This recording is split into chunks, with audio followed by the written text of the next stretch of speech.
नमस्कार दोस्तों,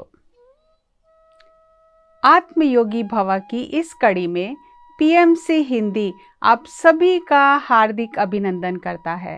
ध्यान महाचक्र छठा 2015 हैदराबाद करताल। इस वर्ष 7 दिन तक सभी ने मौन का अभ्यास किया। 28 दिसंबर 2015 को पत्री जी ने अपना पहला संदेश दिया। आज का विषय है, हम अपनी इच्छा से जीते हैं। पत्री जी कहते हैं, my dear friends, my dear masters, my dear gods, ध्यान करना है तो आनापानासति ध्यान करना है। आनापानासति ध्यान ही सिखाना है और हमारा कार्य पिरामिड बनाना है। जीना है तो ओशो की तरह जीना है। अगर सोसाइटी होनी है तो पिरामिड स्पिरिचुअल सोसाइटी की तरह होनी है। मास्टर बनना है तो पिरामिड मास्टर की तरह बनना है। 25 सालों से पिरामिड मास्टर्स का समस्त दुनिया के लिए यही संदेश है। हर दिन हमें खुद की उन्नति के लिए परिपूर्णता से जीना है। एक भी क्षण व्यर्थ ना गवाएं, एक भी बात व्यर्थ ना करें।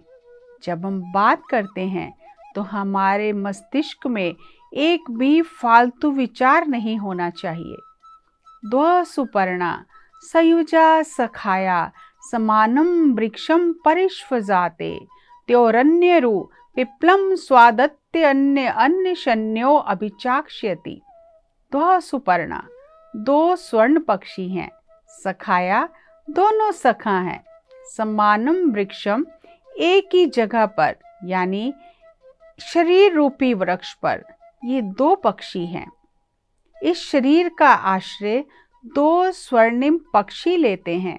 एक पक्षी जीव और एक पक्षी देव है। दोनों एक ही वृक्ष पर हैं। जीव नाटक करता रहता है और देव साक्षी भाव से देखता रहता है। जीव तरह तरह के कच्चे पक्के खट्टे मीठे फल खाता है, पर देव कुछ नहीं खाता, केवल साक्षी भाव से देखता रहता है। जैसे जब हम बात कर रहे हैं तो हमारे कान सुनते रहते हैं।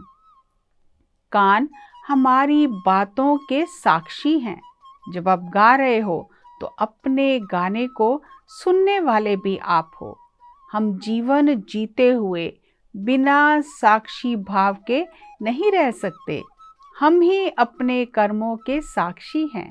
मैं गा रहा हूँ, मेरा गाना मैं सुन भी रहा हूँ, लोग भी सुन रहे हैं। मेरा जीवन मैं क्यों जी रहा हूँ, किस भाव से जी रहा हूँ, किस परमार्थ के लिए जी रहा हूँ, किस उद्देश्य से जी रहा हूँ, ये केवल मुझे ही पता है, किसी और को नहीं। मेरे जीवन के आप साक्षी नहीं बन सकते और आपके जीवन का मैं साक्षी नहीं बन सकता। जीववत जीवन को आप देख सकते हैं, पर साक्षीवत जीवन को आप नहीं देख सकते। मानव जीवन रूपी वृक्ष पर साक्षीवत जीवन आप नहीं देख सकते। आप केवल जीववत जीवन ही देख सकते हैं। जिस तरह धरती के एक तरफ दक्षिणी ध्रुव है और एक तरफ उत्तरी ध्रुव है, लेकिन धरती तो एक ही है। ऐसे ही एक वृक्ष पर एक तरफ कर्म करने वाली जीवात्मा है और दूसरी तरफ साक्षी भाव से देखने वाली आत्मा है। हम अपने कर्मों के स्वयं ही साक्षी हैं। जीवात्मा के स्तर पर आप अपने आप को देख सकते हैं, लेकिन आत्मा के स्तर पर साक्षीवत जीवन को आप नहीं देख सकते। आध्यात्मिक शास्त्र का ये हर्मेटिक सिद्धांत है, एज अबव सो बिलो। जैसे ऊपर है वैसे नीचे है, जैसे नीचे है वैसे ही ऊपर है। जैसे ये लोक है परलोक भी वैसा ही है, और जैसा परलोक है ये लोक भी वैसा ही है। जैसे हम इधर जी रहे हैं, शरीर छोड़ने के बाद उच्च लोक में भी वैसे ही जिएंगे। इस लोक में आत्मा को परिपक्व होना है। आत्मा कैसे परिपक्व होगी? आत्मा ज़्यादा ध्यान करके, हर पल जीवन का आनंद लेकर, सबकी सहायता करके परिपक्व होगी। जीवन विधान शास्त्र में हम हमेशा विद्यार्थी हैं। संगीत और आध्यात्मिकता की आप था नहीं ले सकते, इसमें हम सदा ही विद्यार्थी हैं। हमें हर क्षण सीखना है, प्रत्येक व्यक्ति से सीखना है। पिरामिड स्पिरिचुअल सोसाइटीज मूवमेंट में हम हर क्षण सीखते रहते हैं। अगर इसी क्षण शरीर छोड़ना पड़े तो हम सब तैयार हैं। हमें अपने ऊपर किसी को अधिकार नहीं देना है। मैं अपने ऊपर किसी को अधिकार नहीं देता। मेरी तरह आप नहीं जीना, आपकी तरह मैं नहीं जीऊँगा। आप जैसे जीना चाहते हो वैसे जियो। दूसरों के लिए नहीं, खुद के लिए जीना है। मैं अपनी तरह से अपना जीवन जीता हूँ। जीसस ने अपनी तरह से अपना जीवन जिया। कबीर जी ने अपनी तरह से अपना जीवन जिया। ओशो ने अपनी तरह से अपना जीवन जिया। हमें कैसे जीना है? जैसा हमें लगता है वैसा हमें जीना है। जीसस ने सूली को स्वीकार किया और कहा, हे प्रभु, इन्हें क्षमा कर देना। दयानंद सरस्वती जी ने मूर्ति पूजा का विरोध किया तो उन्हें शीशा घोलकर पिलाकर मार दिया गया। महात्मा गांधी जी को भी गोली मार दी गई। ओशो को भी अंग्रेजी सरकार ने जहर दे दिया, उन्हें पसंद नहीं आया। हम अपनी इच्छा अनुसार जिएंगे। हमें जीसस, कबीर और ओशो की तरह खुद के लिए जीना है। जो अपनी इच्छा से जीता है वही मास्टर है। आज हम पत्री जी के 29 दिसंबर 2015 के विषय को भी जानेंगे। आज का विषय है, हम सब भगवान हैं। पत्री जी कहते हैं, my dear friends, my dear masters, my dear gods. हम एक तरफ जीव हैं और एक तरफ देव हैं। We are wonderful human being on one side and great god on other side. हम एक ही सिक्के के दो पहलू हैं। एक तरफ मनुष्य और दूसरी तरफ भगवान हैं। एक ही साथ, एक ही समय पर हम मनुष्य भी हैं और भगवान भी हैं। मनुष्य कम है ऐसा हम सोचते हैं, पर नहीं, सिक्के के दोनों पहलू बराबर हैं। जिसको उपनिषद का ये श्लोक समझ आता है वही आत्मज्ञानी है। द्वौ सुपर्णा सयुजा सखाया समानम वृक्षम परिष्वजाते त्योरन्य रूप पिप्लम स्वादत्य अन्य अन्य शन्यो अभिचाक्ष्यति। जीव कम है और देव अच्छा है, हम ऐसा सोचते हैं। मानव शरीर में हम नव रसों का पान करते हैं। काम, क्रोध, लोभ, मोह, मत्सर, अहंकार, यही जीवन है। आप ही भगवान हो जो मनुष्य शरीर धारण करके अनुभव के लिए आए हो।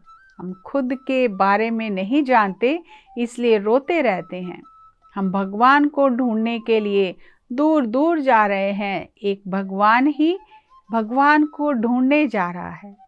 हम भगवान को ढूंढने मक्का, मदीना, काशी, मानसरोवर जा रहे हैं।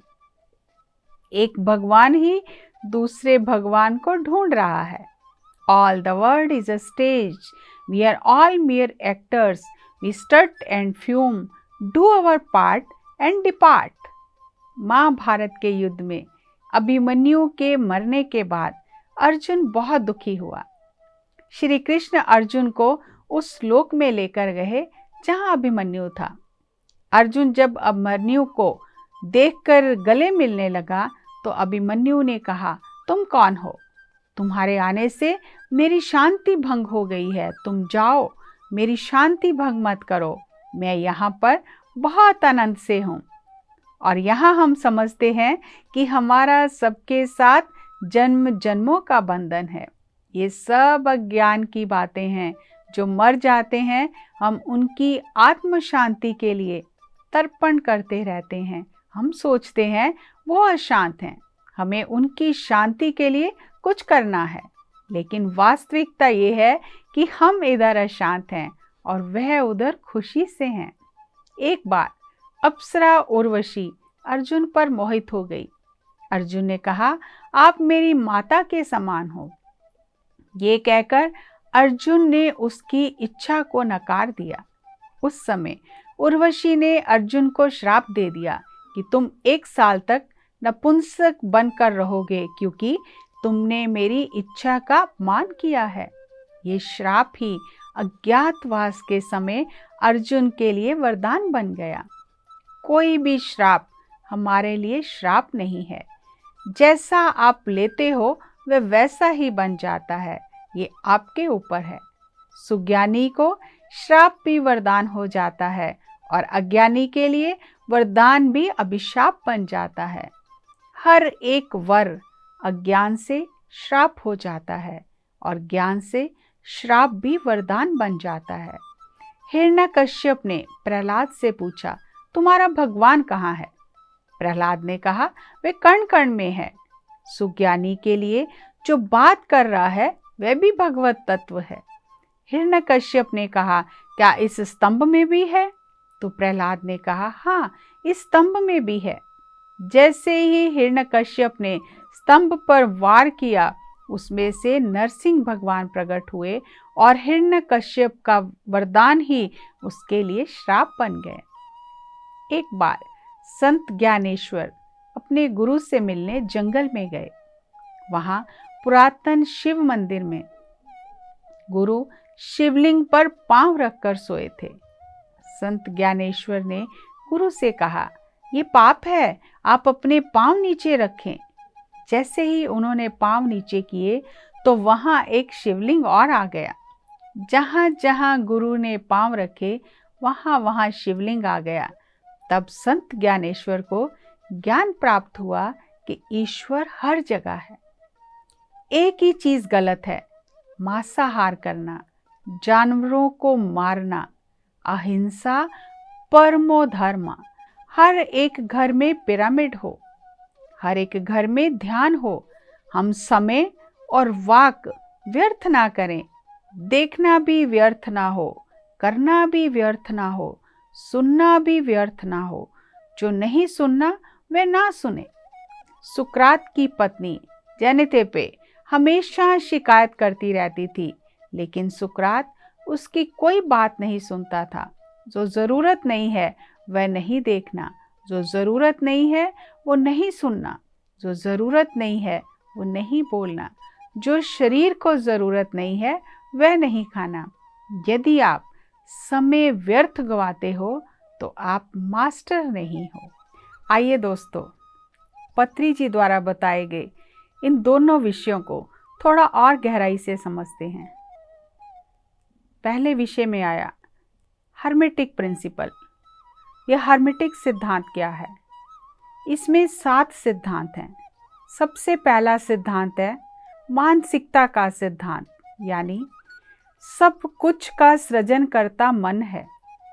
All is in the mind, universe is mental. जैसा हम सोचते हैं वैसा ही सृजन होता रहता है। मन ही सृजन का मूल है। दूसरा सिद्धांत है अनुरूपता का सिद्धांत, एज अबव सो बिलो। जैसा ऊपर है वैसा नीचे है, जैसा नीचे है वैसा ऊपर है। इसीलिए पत्री जी ने हमें कहा कि आप ये मत समझिए कि हमने मनुष्य जीवन धारण कर लिया तो हम कुछ कम हो गए। उच्च लोकों में हम ही भगवान हैं और नीचे हम ही मनुष्य हैं। भगवान ज़्यादा है, मनुष्य कम है, ऐसा नहीं है। हमें जैसा ऊपर हम भगवान हैं, ऐसे नीचे भी हमें भगवान की तरह रहना है। हम अपने आप को कम समझकर दुखी होते रहते हैं और रोते रहते हैं, ऐसा बिल्कुल नहीं है।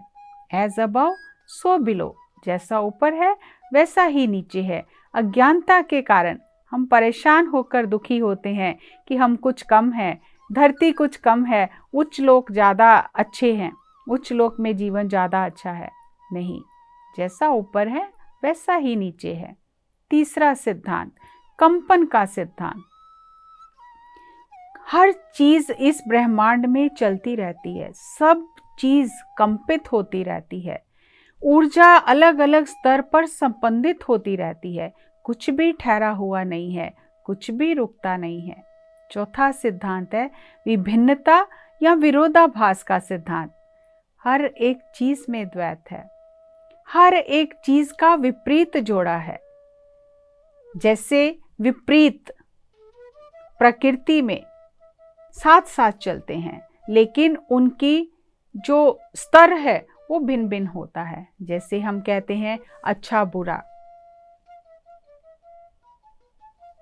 सत्य असत्य, दक्षिणी ध्रुव उत्तरी ध्रुव, मान अपमान, सुख दुख, हर चीज विरोधाभास से जुड़ी हुई है। दो विरोधाभास इकट्ठे साथ चलते हैं, ये विरोधाभास का सिद्धांत है, यानी विभिन्नता का सिद्धांत है। पांचवा सिद्धांत लय का सिद्धांत, द प्रिंसिपल ऑफ रिदम। सब कुछ बहता है अंदर और बाहर, हर चीज उठती है गिरती है, एक पेंडुलम की भांति, एक झूले की भांति आगे पीछे होती रहती है। हर एक चीज बहती रहती है। छठा सिद्धांत कार्य कारण सिद्धांत। हर एक कारण का अपना प्रभाव होता है और हर एक प्रभाव का अपना कारण होता है। संयोग से कुछ भी नहीं होता। इस ब्रह्मांड में कार्य कारण सिद्धांत अपना कार्य निरपेक्ष रूप से करता रहता है। अलग अलग स्तर पर कार्य कारण सिद्धांत काम करता है। अगर कोई बच्चा पढ़ता है तो हम कहते हैं ये बहुत बड़ा सफलतापूर्वक डॉक्टर इंजीनियर बनेगा, और जब कोई इंजीनियर या डॉक्टर बन जाता है तो हम कहते हैं इसने बहुत पढ़ाई की होगी, बहुत मेहनत की होगी, क्योंकि बिना कारण के कोई प्रभाव नहीं है और बिना प्रभाव के कोई कारण नहीं है।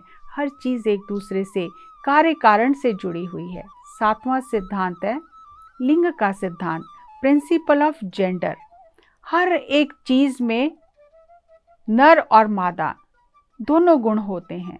सभी स्तरों पर नर और मादा दोनों गुण प्रकट होते हैं। तो ये 7 हर्मेटिक प्रिंसिपल्स हैं जिनके बारे में पत्री जी ने बात की।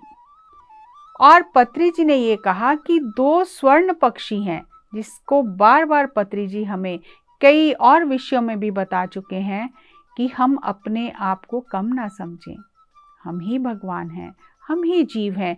एक स्तर पर हम जीव हैं, एक स्तर पर हम भगवान हैं। ये 2 स्वर्णिम पक्षी हैं जिन्होंने शरीर रूपी वृक्ष पर आश्रय लिया है। हम साक्षीवत जीवन को नहीं देख सकते, लेकिन जीववत जीवन को हम देख सकते हैं। और जीववत जीवन जीते हुए आत्मा परिपक्व होती है। ध्यान से, दूसरों की मदद करने से, अपने ऊपर काम करने से, अपने वाक को शुद्ध रखने से आत्मा परिपक्व होती है। हमें अपने आप को कम नहीं समझना।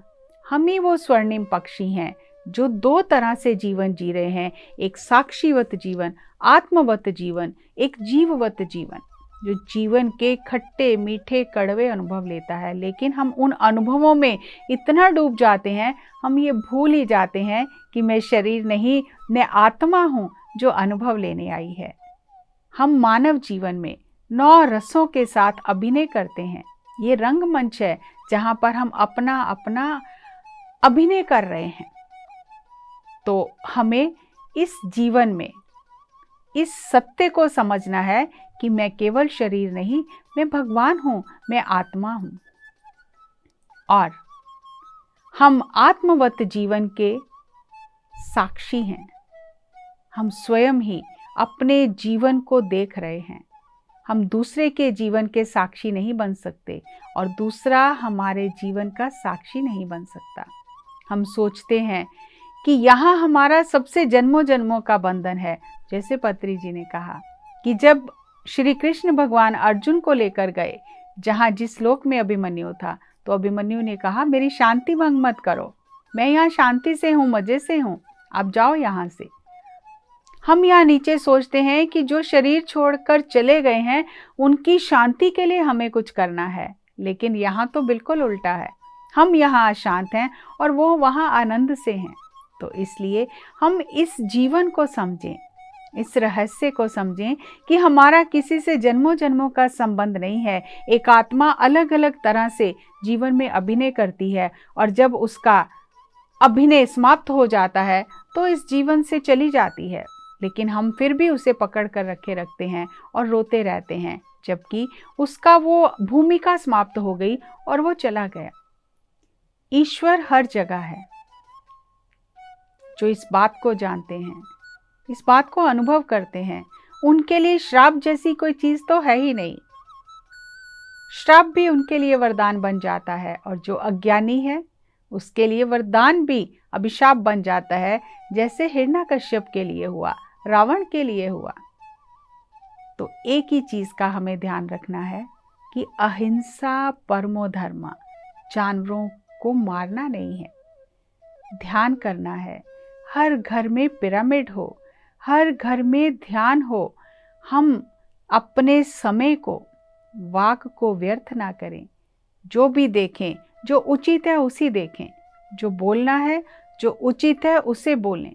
जो सुनना है वो भी सुनना, जो करना है वो भी जो करना है वही करना है, जो खाना है वही खाना है।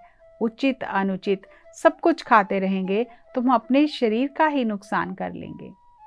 इतना अनमोल ज्ञान, इस उपनिषद के ज्ञान को जो संस्कृत के श्लोकों में छुपा हुआ है, जो हमें लगता है हमारे लिए समझना बहुत कठिन है, पत्री जी हमारी भाषा में हमें खोल खोल कर वो सूत्र समझा रहे हैं। अपने आप को कम ना समझें। आप ही भगवान हो। आप ही यहाँ धरती पर अपनी इच्छा से जीवन जीने आए हो, अनुभव लेने आए हो, मानवीय अनुभव लेने आए हो। लेकिन धरती पर आकर हमें लगता है हमारा तृतीय नेत्र उजागर हो जाए, हमारी कुंडलनी जाग जाए, हमें सब कुछ दिखाई देने लग जाए, तो शायद तभी हमारा जीवन परिपूर्ण होगा। लेकिन नहीं, इस धरती पर हर पल आनंद से जीना है, स्वयं के लिए जीना है, दूसरों के लिए नहीं जीना। हम अपने लिए जीवन जीने आए हैं, अपनी प्रगति के लिए आए हैं, दूसरों के लिए नहीं आए। दूसरों को खुश करने में अपना समय व्यर्थ ना गंवाएं। आप अपने जीवन के लिए स्वयं उत्तरदायी हो। आपको ऊपर उच्च लोकों में जाकर अपने ही जीवन का वीडियो दोबारा देखना है कि कहाँ मैंने गलती की, कहाँ मुझसे भूल हुई, कहाँ मैं और अच्छा कर सकता था। इसलिए दोस्तों, दूसरों पर से ध्यान हटाकर स्वयं पर ध्यान दें। मुझे अपनी भूमिका को परिपूर्णता से हर पल निभाना है और हम हमेशा जीवन में विद्यार्थी हैं। हर पल सीखते रहना है, पल पल परिपूर्णता से जीवन जीना है, ध्यान करना है, अपने शब्दों पर ध्यान देना है, समय व्यर्थ नहीं गंवाना है और अपनी इच्छा से स्वयं के लिए परिपूर्णता से जीना है ना अद्भुत ज्ञान? इससे हम अपने जीवन में उतारें। हर पल ये याद रखें कि मैं सर्वशक्तिमान आत्मा हूँ, मैं भगवान हूँ। कहीं बाहर भगवान को ढूंढने की ज़रूरत नहीं है। एक भगवान दूसरे भगवान को ढूंढ रहा है। जिसने स्वयं को जान लिया, स्वयं को पहचान लिया, तो ये जान लिया मैं भगवान हूँ। आइए हम भी स्वयं को जानें, ध्यान करें और इस पत्री जी के अनमोल ज्ञान को अपने जीवन में उतारें। अगली कड़ी में फिर आपसे मुलाकात होगी। तब तक ध्यान करते रहिए, अपना वाक शुद्ध रखिए और समय व्यर्थ ना गंवाएं। धन्यवाद। नमस्कार।